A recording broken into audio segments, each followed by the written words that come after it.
I have celebrated a lot of Christmas and New Year's, but you see this particular one, it was very, very special. Special in the sense that it was filled with so much fireworks, so much so that Donald Trump actually gave the Nigerian terrorists their own special type of fireworks. And guess what? I was happy. Now, while we celebrated Christmas and New Year, Zamfara, Adamawa, and Yobe did not actually know what peace was, because on some parts, they had some series of attacks in villages where they burnt houses, killed about 11 people in these places, and made a statement in the recent one. So guys, happy new year and welcome to 2026. I was very inconsistent in 2025 and I don't plan on repeating the same thing. I promise. I hope you enjoyed the whole break. If you did, congratulations. I didn't. But this new year is going to be a good one for all of us in this community. And if I be a man of God, no prophecies yet. Just make it a good one for yourself by working hard and staying out of trouble and not putting yourself in situations where you become victim of Nigeria. Please avoid trouble at all costs. So yeah, back to business. Now, in as much as we are joking about this whole situation, it is far from being funny. Now, after the Christmas Day strike by Donald Trump in Sokoto State, Nigeria, the ISWAP actually retaliated. They did not retaliate by shooting at Donald Trump in the White House in Washington or anything as such. They went to some communities in the north that is believed to be populated by mostly Christians and actually did what they know how to do best. So yesterday, the 1st of January, this ISWAP, after burning over 50 houses in Adamawa State, they sent a clear message to Nigeria and the US that the Christians in Nigeria are the targets, where you either convert to Islam or pay a tithe called jizyah for non-Muslims or die. To reiterate what I've been saying, these terrorists are saying that you either convert to Islam or you pay tithes, which is known as jizyah, for not being a Muslim, and if you refuse to do any of those two, they kill you. That is the message they are sending to Nigeria. Now, I tried to look for the video attached to this picture in order to verify whether actually this came from them. I couldn't find, but a lot of news media, few of them actually, have carried this news and have made a report on it, and that is why I am here talking about it. Now, whether this is true or not, we know of attacks that have been going on where Punch has reported, other news media handles have reported terrorist attacks that happened in those three states during these festive seasons. But one thing I found very interesting was the fact that they shied away from talking about the number of persons that were killed or houses that were burnt. They just stated that the attack happened here, about 2 people or 1 people. I think the highest number I saw was that 11 people died from it. I feel like right now, the news media is actually shying away from making this kind of reports because of the involvement of the United States. And if you look at it, this is not helping us in any way. The media should be able to tell Nigerians the truth of what is happening and the state of things, not shying away from saying the truth because it hampers the current government and their policies. That is not how it's meant to be.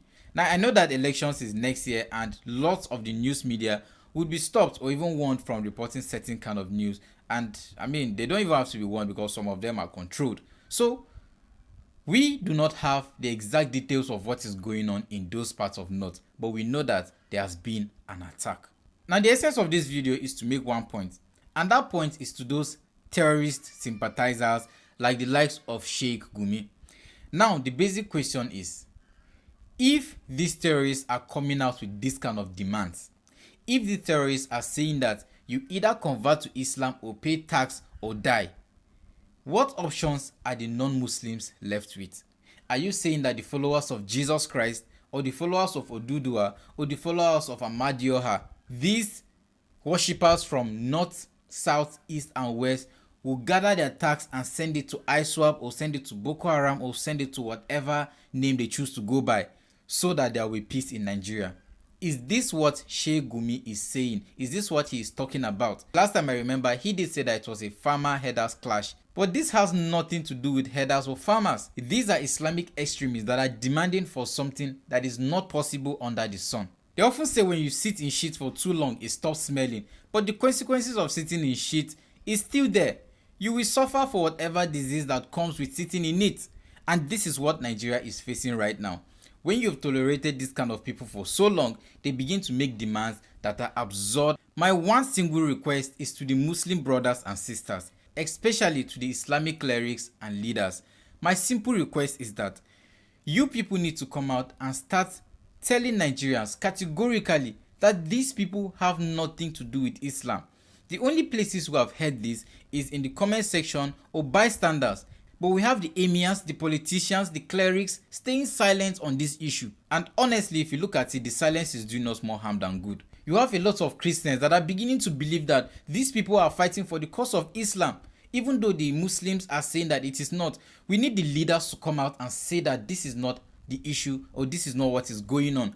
We need the Islamic clerics to come out and categorically reject this sect because they are going by Islamic names. You hear them going by names like Boko Haram and the Islamic West African Province, which is the ISWAP. This immediately sends the message that they are fighting for a worthy cause of Islam, and the only way to debunk this is when the Muslim leaders and the clerics come out to debunk these statements by these terrorists. I mean, you can already see the evidence where Sheikh Kuti actually made a point yesterday where he was talking about how the reason why the emir has been silent regarding this whole issue is because he has been harboring them. And if you look at it, you tend to make reason out of it, because all this while we've not heard of any terrorist attack in Sokoto State, and all of a sudden Trump is sending bombs to Sokoto State that is having almost no issue regarding terrorism. I mean, take a good listen for yourself.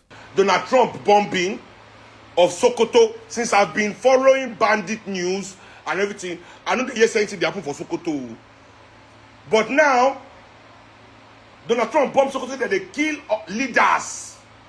So are they saying that it is the caliphate in Sokoto that is hiding all these bandits and terrorists in Sokoto? Then from Sokoto, they are sending them to destroy Nigeria, because that's the only thing I understand for what Donald Trump do.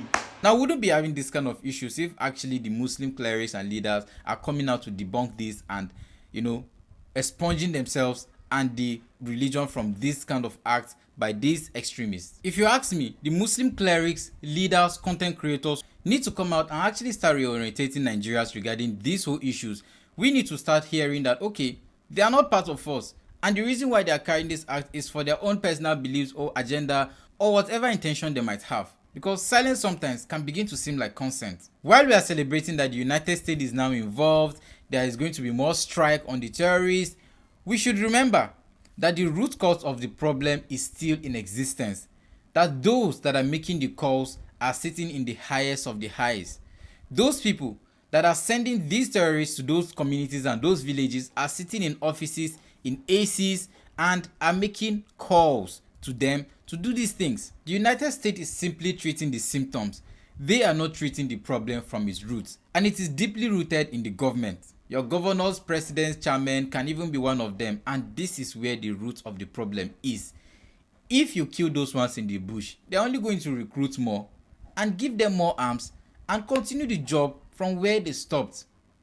We are treating the symptoms. If we do not go to the root of this problem, trust me, Nigeria is not seeing daylight anytime soon. If you have contrary beliefs to anything I've stated here, leave it in the comment section, because I'm going to be answering each and every one of them. And until I see you next time, if you found value in this, subscribe and like so that more people can see this and the message can best be spread. Peace.